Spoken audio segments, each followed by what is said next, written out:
Hello students, welcome to my class. আজি মই তোমালোকক 10.2 এক্সাৰসাইজৰ কোৱেশ্চন নম্বৰ 11 টো কৰিম। ভেৰি ইম্পৰ্টেন্ট কোৱেশ্চন এটো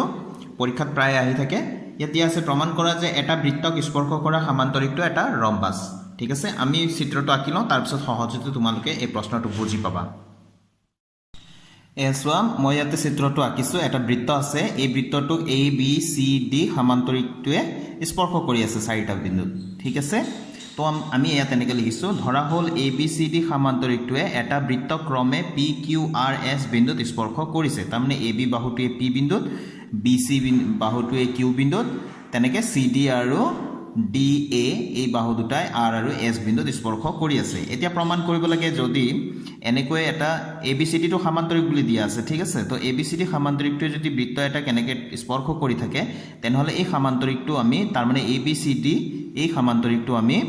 এটা ৰম্বাস বুলি প্ৰমাণ কৰিব লাগে। ঠিক আছে, ৰম্বাস মানে কেনেকুৱা আছিলে, এনেকুৱা এটা সমান্তৰিক যাৰ প্ৰত্যেকটো বাহু সমান। আমি জানিব লাগিব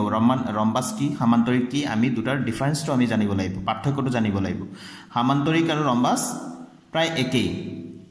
প্ৰত্যেকটো ৰম্বাসে এটা সমান্তৰিক হ'ব, কিন্তু প্ৰত্যেকটো সমান্তৰিক এটা ৰম্বাস নহ'বও পাৰে। সমান্তৰিক এটা ৰম্বাস হ'বলৈ হ'লে সমান্তৰিকটোৰ প্ৰত্যেকটো বাহু সমান হ'ব লাগিব। ঠিক আছে, তো আমি এইটো এতিয়া প্ৰমাণ কৰিম। প্ৰমাণ কৰিব লাগে এ বি চি ডি এটা ৰম্বাস, আমি প্ৰমাণ কৰিম। তো প্ৰমাণত লিখিছোঁ চোৱা, আমি 10.2 উপপাদ্যটো আমি জানিব লাগিব। 10.2 উপপাদ্যত কি আছিলে যে কোনোবা এটা বৃত্ত লৈ যদি বহিবিন্দু এটাৰ পৰা যদি আমি স্পৰ্শক টানো, বহিবিন্দু এটাৰ পৰা বৃত্তলৈ আমি কেৱল দুডালেই স্পৰ্শক টানিব পাৰোঁ, আৰু সেই স্পৰ্শক দুডালৰ দৈৰ্ঘ্য সমান হ'ব। যেনে এই বিন্দুৰ পৰা যদি স্পৰ্শক আমি টানো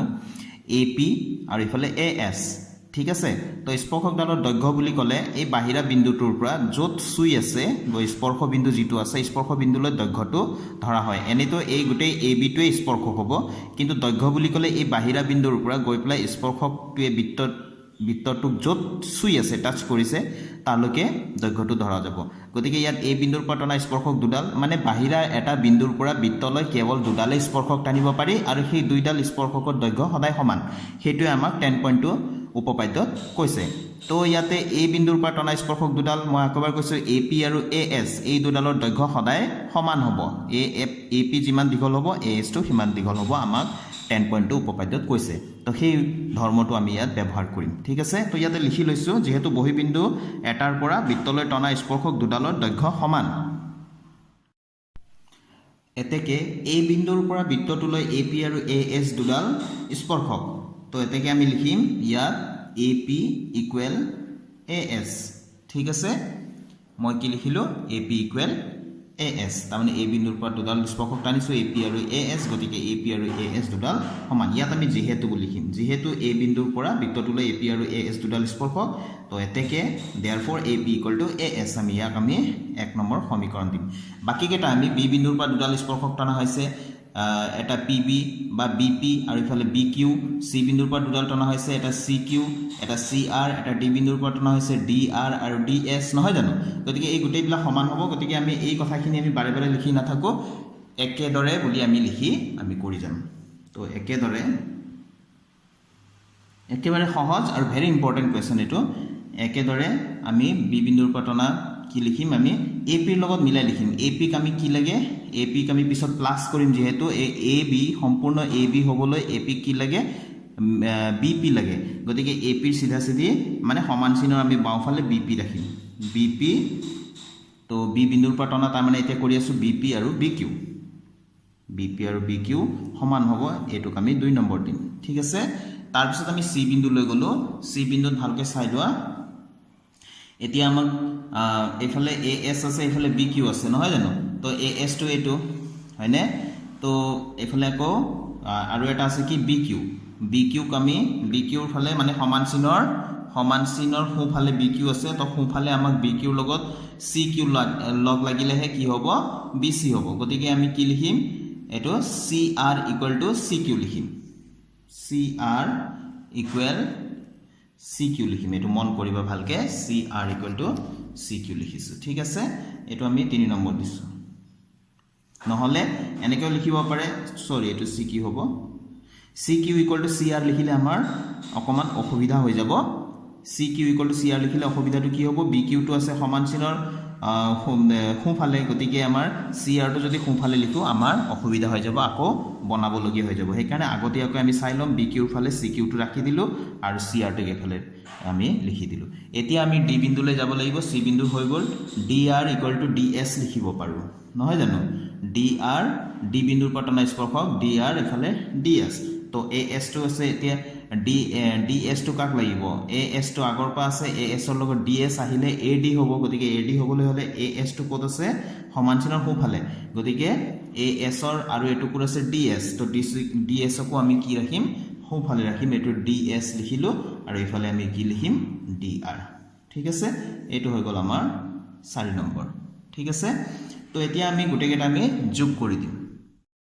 মই লিখি দিলোঁ 1 যোগ 2 যোগ 3 যোগ 4 গোটেইকেইটা আমি যোগ কৰিম A P plus B P plus C R plus D R নিশ্চয় বুজি পাই আছা তাৰমানে এই সমান চিনৰ বাওঁফালত থকাখিনি আমি প্ৰথমতে লিখি ল'লোঁ তাৰপিছত সমান চিনৰ সোঁফালৰখিনি আমি লিখিম A S plus B Q ওপৰৰ পৰা তললৈ লিখি আছোঁ B Q plus C Q plus D S হয়নে তো এতিয়া এ পি আৰু বি পি মিলি কি হয় আমি চিত্ৰটো চাই আছোঁ এ পি আৰু বি পি মিলি কি হ'ব এ বি হ'ব হয়নে এ পি আৰু বি পি আমি কি লিখিম এ বি দে চি আৰ আৰু ডি আৰ ক'ত আছে আমি চাওঁ এইটো চি আৰ এইফালে ডি আৰ এইটো কি হ'ব ডি চি তো আমি কি লিখিম ডি চি বা কোনোবাই চি ডি বুলিও লিখিব পাৰে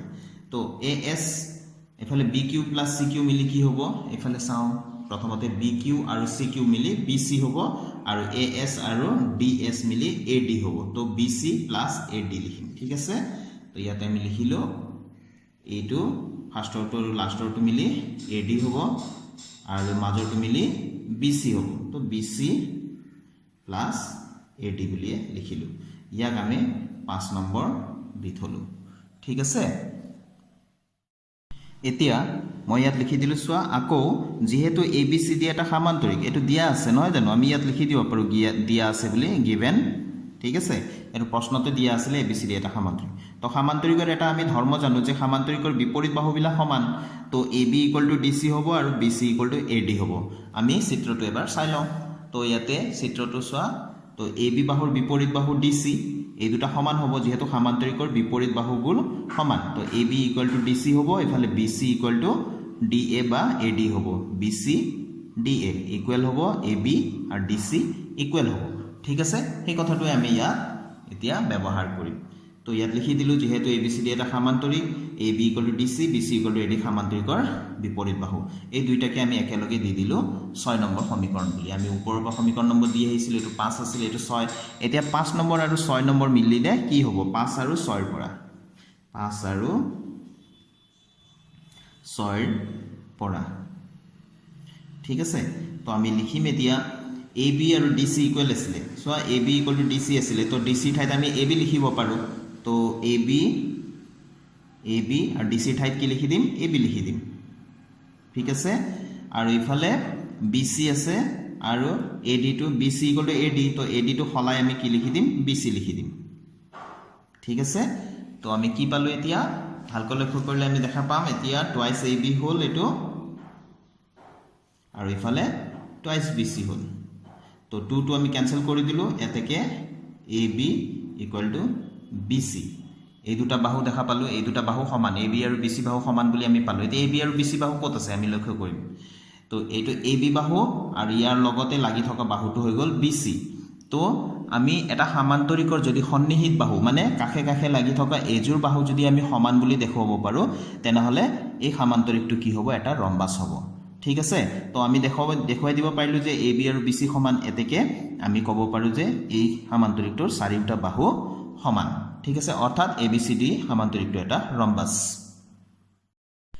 তো শেষত আমি এনেকৈ আমি শেষ কৰিম যে আমি সন্নিহিত বাহু দুটাটো আমি সমান বুলি দেখাই দিব পাৰিলোঁ তাৰ লগতে আৰু এটা কথা দেখাই দিব পাৰিলে বেছি ভাল হয় এতিয়া এই 6 নম্বৰ সমীকৰণ আৰু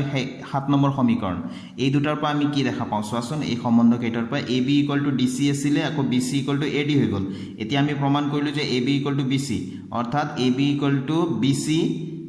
equal to A D equal to D C গোটেইকেইটা সমান হ'লনে নাই A B equal to B C হোৱাৰ লগে লগে এই দুটাটো সমান আছিলে সমান B C equal to A ডিও হৈ গ'ল তো আমি ইয়াৰ পৰা দেখাব পাৰোঁ যে এ বি